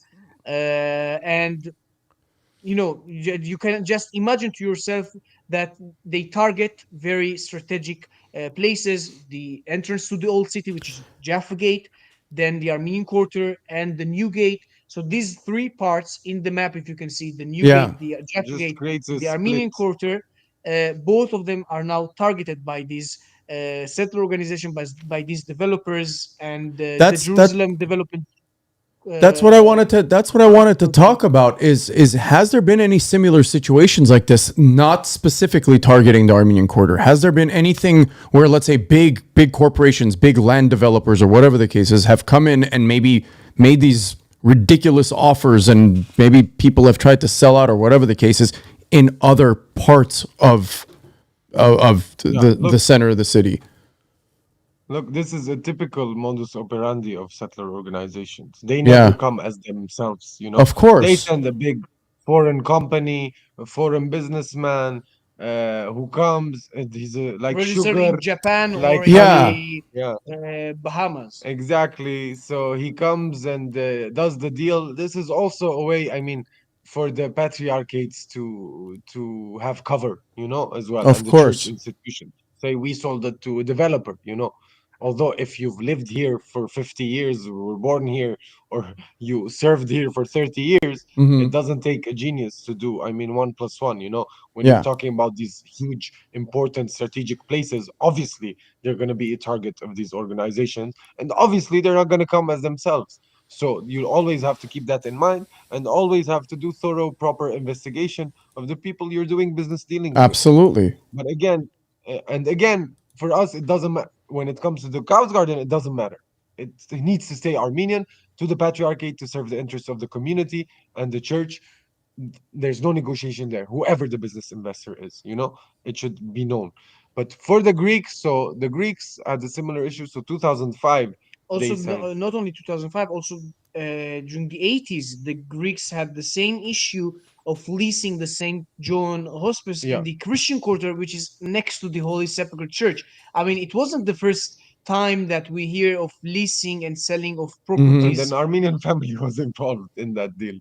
Yeah. So it's happened. Obviously, there's a lot of pressure by these groups. It's not like, Of but course. also a lot of corruption, a lot of bribery, a Yep. lot of, I mean, just shady business doing, monkey business, you know.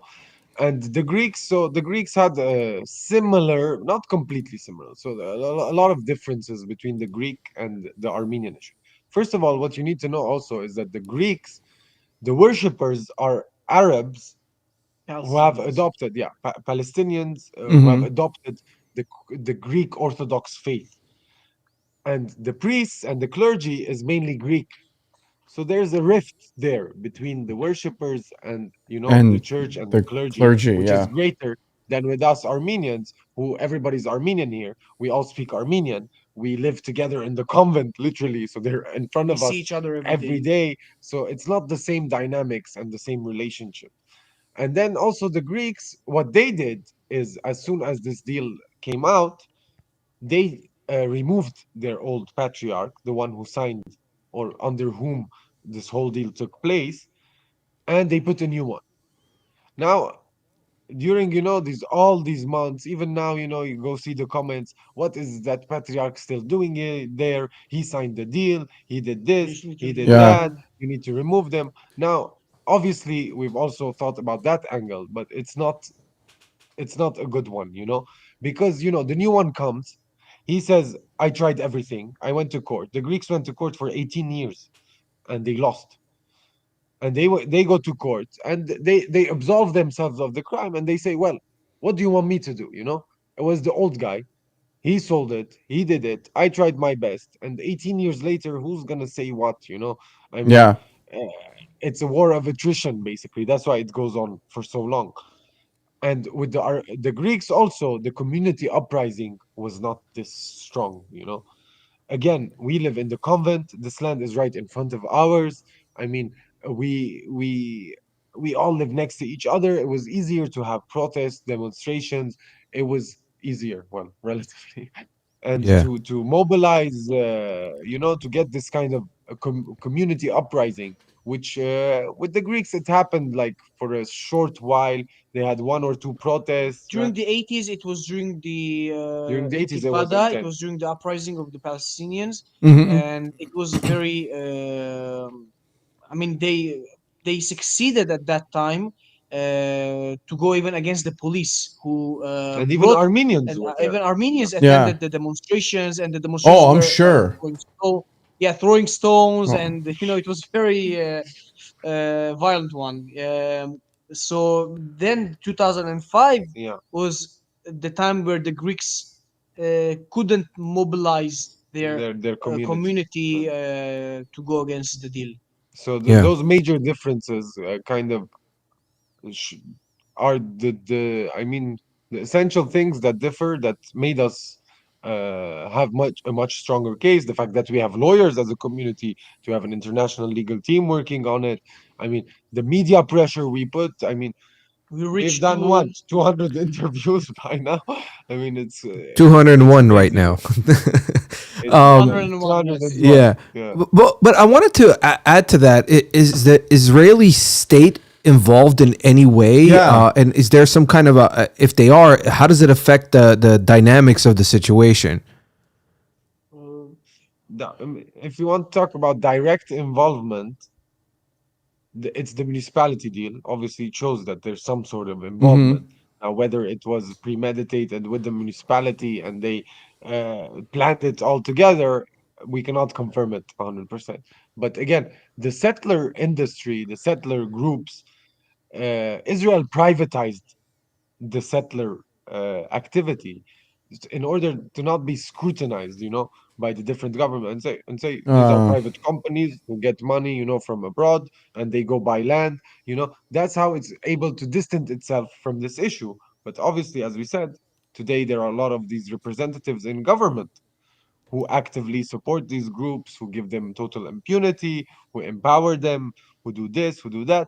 But Recently, the finance minister, who is a settler, just transferred millions of dollars to the settlers living in the West Bank. So the government, they support them, and especially, as Setrag mentioned, when you have representatives of the settler movements and settler organizations in the government. But I would like to add something about direct involvement.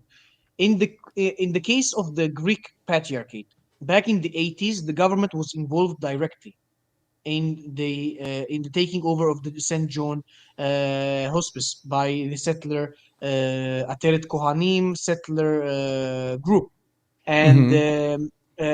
the court ruled in favor of the Greek Patriarchate at that time, that the settlers should be removed, and the government interfered and demanded that the settlers will stay. Yeah. And the government stopped the court order, and the settlers, they continued to live there until now, But and they also can't do they paint can, jobs. yeah, but I mean, you maintain presence there. I mean, it's over, it's gone.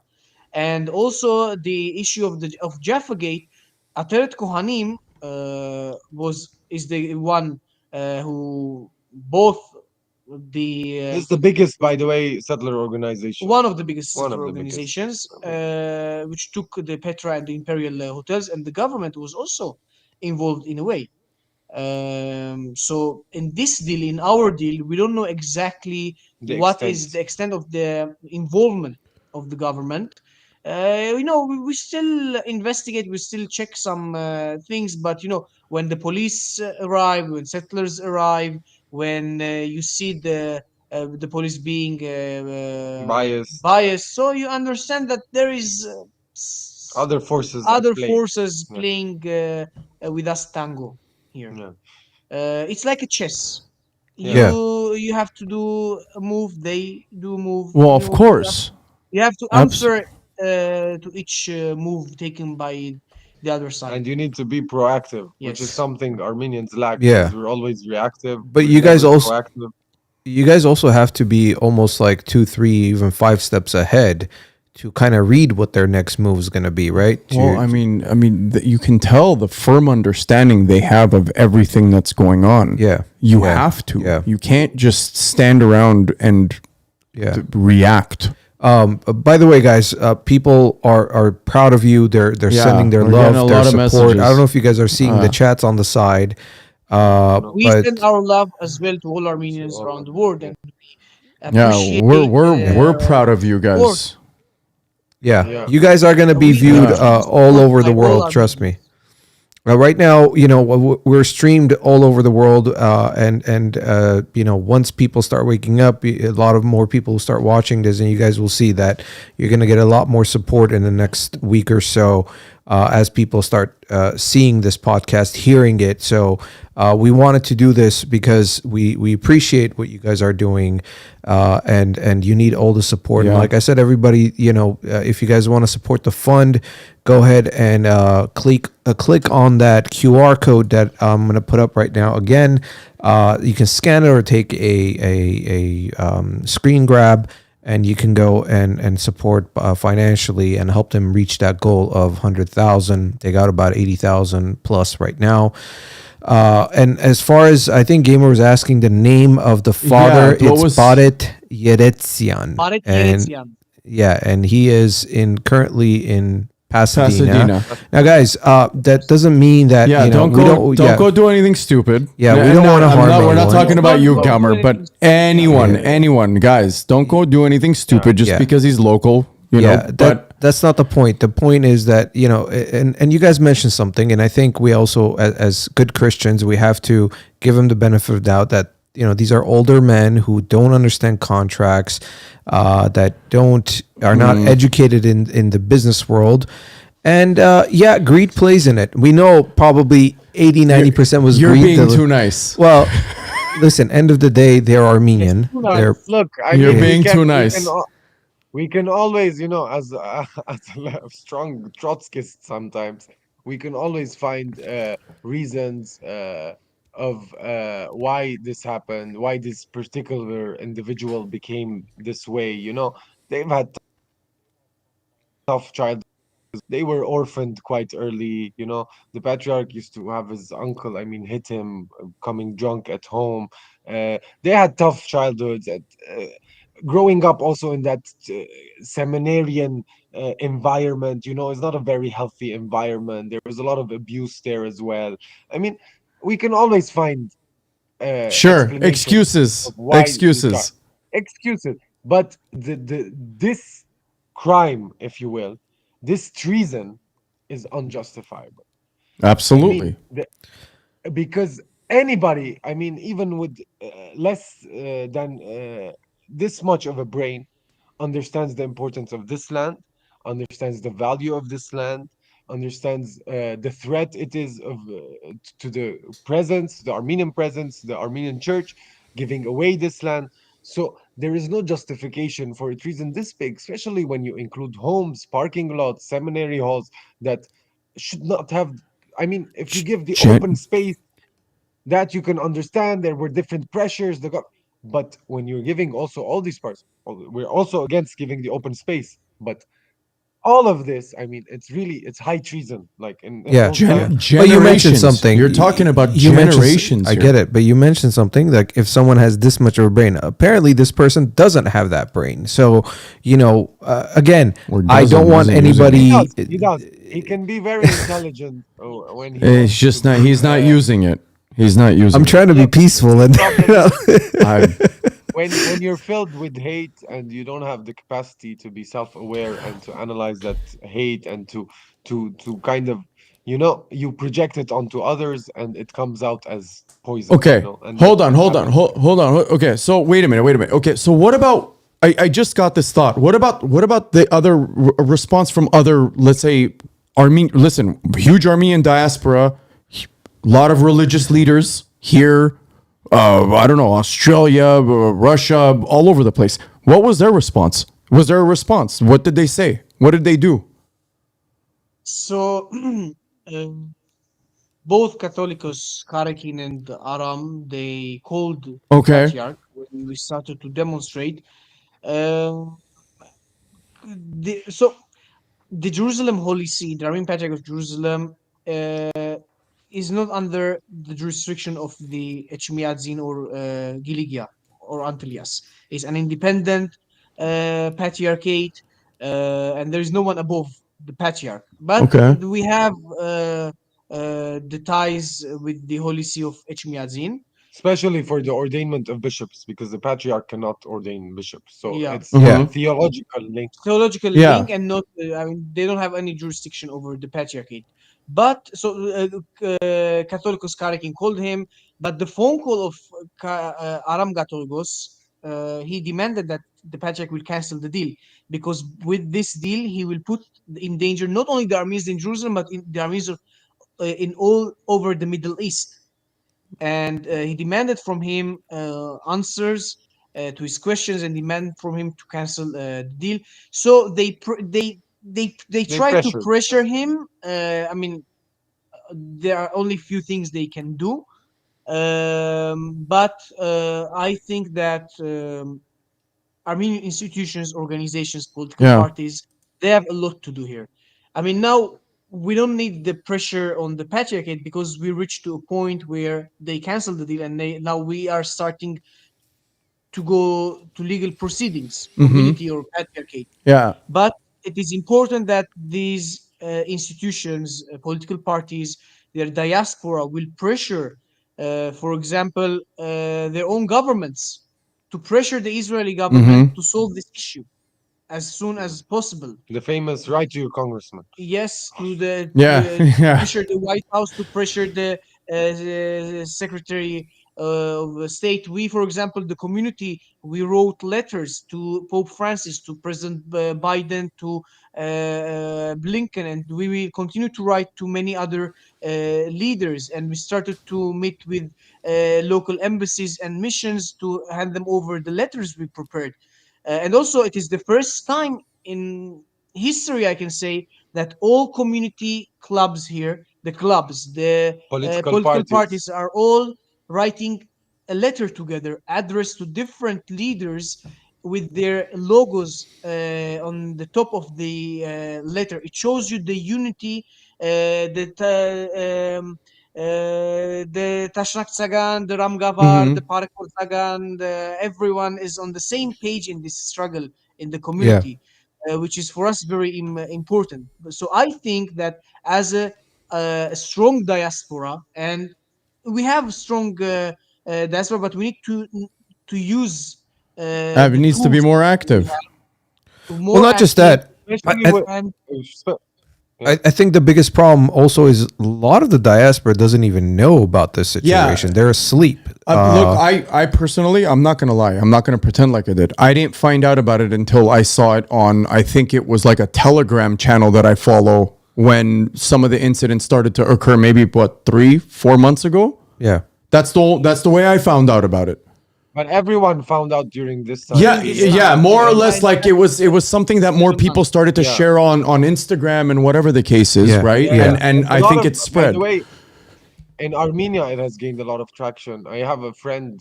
We have Apo Sahagyan. Maybe you know him, the singer. He was in a borderline village, and his family living in horrible conditions. The first thing they said when they heard he's from Jerusalem is, "Oh, Goveri Bardes, you know what's going on with the Cow's Garden." So it's crazy the amount of attention it's gotten in Armenia, but also all over the world. I mean, the diaspora, the ones who are very actively involved in their communities as well, have heard about it. Now, what they know, the extent of it, the importance, probably not. You know, it's step by step. Yeah. But a lot of people, and I think most Armenians have at least heard once about the Cow's Garden issue. You know, What about the it's Armenian Quarter? yeah, Yeah. Yeah. Yeah. So I think Well, that these institutions and political parties, they can do more, and they can do definitely. they can do a lot to protect the Armenian culture. I mean, we are doing everything possible on the ground, and we'll continue to do everything possible. We'll continue to do on the legal front, the media, There's no going back. the yeah. connections with different Christian communities, Palestinian, Israeli civil societies. We will do everything possible. But I think the diaspora in their countries, in their communities, can pressure their governments, their foreign affairs ministries, to pressure Israel, to pressure Israeli institutions and government to solve this issue immediately, because they can solve it, and they Yeah. can make sure, and they can maintain The status quo, the the fact. status quo and stability of East Jerusalem and the old city. Mm. And you Yeah. know, this is something all Armenians can rally around because there's no internal politics here, you know. It's Yeah. not like Armenia where now we have Artsakh, all these problems internally, which trajectory we should take. Which here it's very clear. I mean, it's getting this land back. We are Hmm. doing everything on the ground. We are united on the ground. Now the diaspora can easily rally around us, support us. There's no internal politics. There's nothing to Yeah. contradict, you know, each other, different ideologies. No, we all know this is the goal. We all know this is Yeah. the way to reach the goal over here. And what we need is the full support of the diaspora Yeah. uh, and the Armenian nation. Speaking of that goal, if you guys, for the diaspora to understand, whoever's going to be watching this or watching now, or will be watching in the next few days. Yeah. Like I said, we are watched and listened in 73 different countries. Can you guys paint a picture of the potential long-term consequences if the Armenian Quarter, and this especially this If area, things go bad. 11,000 square meters is pretty much sold off. What is the outcome going to be? How is this going to affect the Armenian Quarter so they understand that the importance and how what's the word Well, I'm the looking for? repercussions, Yeah, the repercussions. consequences. What can possibly occur if Yeah. this goes south? The seriousness You of know, it. the patriarchate recently issued a communique that said this is the biggest existential threat we face as Armenians in our millennia old history in the Holy Land. And that is very accurate, you know. Yeah. As we explained, the parking issue, the school, how it would close all the community centers and so on, this would be the last nail, I mean, in the coffin. Already with declining demographics, with what's happening in Armenia, you know, because a strong nation also is a strong diaspora and vice versa. So all of these together, and that is why we have decided to go to the end. That is why this struggle is, I mean, real, and we're very committed to it because we know that this deal, if it goes through, this will be, you know, Monte said, "Yete Artsakh Gortseneng," it will be the Yep. last page in our history. We tell you, if we lose the Cow's Garden, it would be the last page in the Jerusalemite Armenian history, unfortunately. So obviously, even if, and we will not, if we lose it, we will continue to fight. We will continue to, but it will be very difficult. The threats will be very big, and I think a lot of people will not want to live here anymore. And Jeez. I mean, and that's the point. That's the point. That's why they keep sending those thugs, right? and this is It's also the same for Armenia. You know, we face one of the biggest existential threats. the loss of Sunik, the corridor or whatever they're talking about, they're negotiating. I mean, we Changing the are same constitution. boat. All yeah, all Armenians are in the same boat at this point. And again, Yeah. I say this always, and we're in a cycle of defeats, of desperation, I mean, anger, sadness, confusion. I mean, Yeah. these past 3 years, I have been psychologically, physically, for a lot of Armenians, I mean, very tiring. And if we don't get, and this is why we fight here as well. This is why we know we're united here, and we want to give the Armenian nation a victory. We want to give the Armenian nation that hope, that example of unity, of real unity, and what it can achieve. Because we are very sure that with real Armenian, can you imagine all these Armenian organizations working actually together towards this goal? Nothing can stop us. No, I Nothing. agree. But I we agree with need to that. get our shit together. Sorry for the Oh, that's It's for the okay. okay. French. It's We fine. need we need to get our shit together as a nation.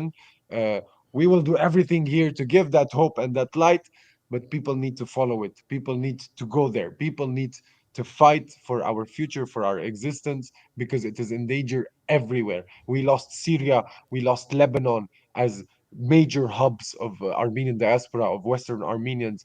We lost Artsakh, the longest uninterrupted presence after Anatolia and the genocide, obviously. Hmm. And if we lose Jerusalem, uh, It will be It's, another catastrophe It's for our it's nation. another it's another yeah. big piece taken away. Yeah. Yeah. And it Huge seems like piece. Huge piece. it's the goal from so many different powers around the Yeah. world. So Yeah. yeah, it's unfortunate, but like I said, we're proud of you guys, and we're gonna continue supporting you guys and fighting and every And aspect, anything whatever we can do to help. Yeah, Anything we can do to help. yeah, You know. well, one thing we want the diaspora to do is, okay, legal defense fund money, and let's Yeah. not go into that again. 30 years, that's what we did. So money, money. No, we need people to come here. 100 years Oops. ago, Uh-oh. we used to have 10,000 Armenians come to Jerusalem. We can get even 2,000, 5,000, back to 10,000. This would be, Setrak, I I'm mean, gonna cut you off. I want you to repeat that because you had a little connection issue. Yeah, say People say what didn't you hear just it. said again. Say it again. Same passion because you got cut off. I'll try. So we need Armenians to come and visit the Holy Lands. We used to have 10,000 pilgrims per year 100 years ago. We need to keep that going. We need people to come and see the wealth with their own eyes. I mean, honestly, anybody who would stand here, see the Armenian Quarter of Jerusalem, a lot of people who have gone to Armenia, they feel home there, but they're still Yeah. this, come here, and for them it's really wow. This is I'm in Armenia, I'm in Should my we go? homeland. Hagop, That's Hagop has actually a one of our perfect word goals, for it. but you know, Eh. Yeah, eh, spiritual homeland. Spiritual it's homeland. easier for you than me. So I mean, But what would you? I mean, that's a great message to the diaspora. Besides, so you, for what you're saying, the best way they can help, besides the fund, is to come there to show that Armenians are still interested to come and see this Armenian Quarter, the presence and everything. All right, everybody, you hear that? So summer vacation. You know what? Yeah, I know a lot of people are going to go to Armenia this summer. it's right there. Yeah, it's right an there. hour and a half, 2 Go hour to- flight. Go to Jerusalem, go spend a week there, and then from there I might go do to it. Armenia. I'm So- probably going to Armenia in June. Best Yeah. time to come is during the Holy Week of Easter. Easter. It's amazing. It's amazing. Yeah, I And then bet, you will I bet. understand the rights of the Armenians in the Holy Land. I mean, religiously, in that point of view. Yeah. Also, always when we receive groups here and people or we give interviews, they ask us what they can do, and we ask from them first, to continue to raise Talk about awareness, to the talk issue. about the Yeah. issue, but also to connect us with as much people as you can. We want to reach more people. We want to reach more society groups, institutions, organizations that you think can help us.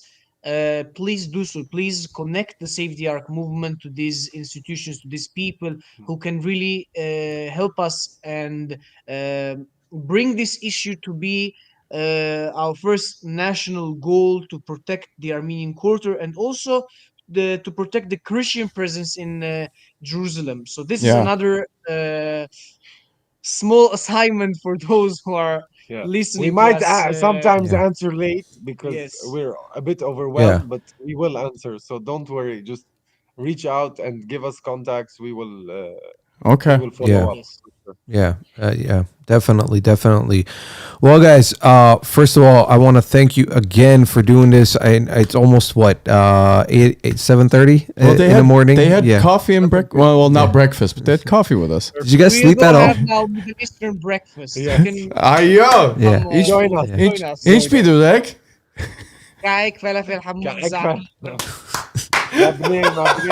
I love it. I love it.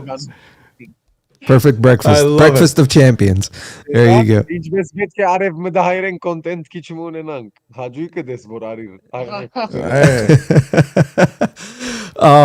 Well, guys, half of my family. Half of my family, you know? yeah, we're both Antepsis. Yeah. But again, guys, we can't thank you enough, Yeah, man. I mean, seriously, guys. you guys are You guys truly are like heroes. Yeah, you are No truly joke. heroes. What you're doing is amazing and so powerful. Thank you for standing your ground. And we're gonna do everything. You said you want more people to know about what you're doing. This is the way. We're going to make Yeah. sure that a lot of people know about what you did. They're going to watch this. They're going to see it. And, as Christians, as we go around claiming the first Christian nations, we need to start being more Christian. Start and acting go like it. visit the Armenian Quarter. Go visit and see the beauty and feel that passion, the spirit of what it is to be a Christian and an Armenian at the same time. But any last words before we let you guys go? United we stand, divided we fall. Absolutely. Great statement. Great statement. All right, guys. Well, have a great morning. Enjoy that breakfast. Anush. Thank you. And you have a good night. Thank you, guys. And we'll talk to you guys off air. So go get some rest. Thank you very much. Be Perfect. safe. Thank you Be for having safe, you us. guys. Be safe. Our prayers are with you. We are trying. We are trying We to will do our win. best. We will win. All right, guys. Take care. All right, everyone. Yeah. So, what a great conversation. That was. I hope you guys enjoyed it. Hope you understand how serious this is, and they need all the help. So again, financially is one thing. You guys can go and give as much as you feel comfortable, but besides that, again, like he said, go visit, go see it. Again, those of you who are going to be traveling to Armenia, make it a stop, or even go to Armenia and then from there go for a week. Show your support. It's very important. I wouldn't mind. I wouldn't mind at all. It's not too far away. Yeah. I think, if I'm not mistaken, I think it's like an hour and a half to 2 hour flight. Yeah, Down something, south. Yeah, something. it's not that around far there. away. It's not that far. You're right. All right. So we hope you guys enjoyed this episode, learned something. If you have any questions, you can always email us at pod@merherosner.com. And You can find them on social media, support them as best Yeah. as you can. Whether you can or cannot financially, spread the word, spread the news. This is really important. Yeah. It really is. Yeah, you can just search for Save the ArQ. Save the It's ArQ. I just found it ARQ. myself. Yeah. On any of the social media, they're available. You guys can follow them and support them. Follow us on Instagram, which is at Mer Herosner. Again, guys, we announced the Hike Nahapet. If you guys are interested, go ahead and purchase it. This is a beautiful piece. This is one of the best pieces, I think, next to Vartan that you have done. That took a while. And again, all the not all the proceeds, I should say, the profits are going to go to Hike for Our Heroes yeah. organization. We already got a couple of orders, and we just announced it literally like 5 hours ago. So again, when the 20 batches are filled, they'll go into production, and then we'll announce another 20 batch, and this is for both colors basically. So go ahead and scan that QR code, or just go to merherosner.com, and you can purchase the Hike Na Hopet. And what else? Next week we might be off. I'm not sure yet. We're waiting for a couple of guests to confirm, but we'll let you know. So make sure you're following us. But that was great. That was a good conversation. It was. Yeah. It was. You get really motivated talking to those guys. Yeah. You really do. Because I mean, they're literally taking time out of their lives to do this. Yeah. Yeah. I mean, they're on guard 24/7. And they're young. Yeah. They're younger than we are. And they're doing this. They're in their early 20s. Are you kidding me? Yeah. Like, right. It almost makes you feel weird that like they're doing this. Yeah. And we're here doing this. I'm serious. Yeah, I mean, I'm this is sorry. something we're doing. I'm being honest. I No, understand. but But this is I'm not something knocking we're what we're doing. But what, like, the gravity of the situation. Of course. But people like us who have these type of platforms need to use it to help with people like them, to bring it to the forefront. That's the whole idea. And anybody else out there who's a podcaster or has a platform, you guys need to do something about this. And I know there's a lot of people anyone who who has a doing voice. it. Yeah, God, anyone who has a voice, anyone who has a following, anyone who talks to people, just talk about this. Yeah. Let people know. Yeah. All right, guys. Thanks for hanging out with us for a little bit over 2 hours. Yeah. As we always say at the end of every episode, even when I'm by myself. No, there was a couple blips on the schedule. Respect one another. Love one another. Yeah. And till the next episode, take care of yourselves.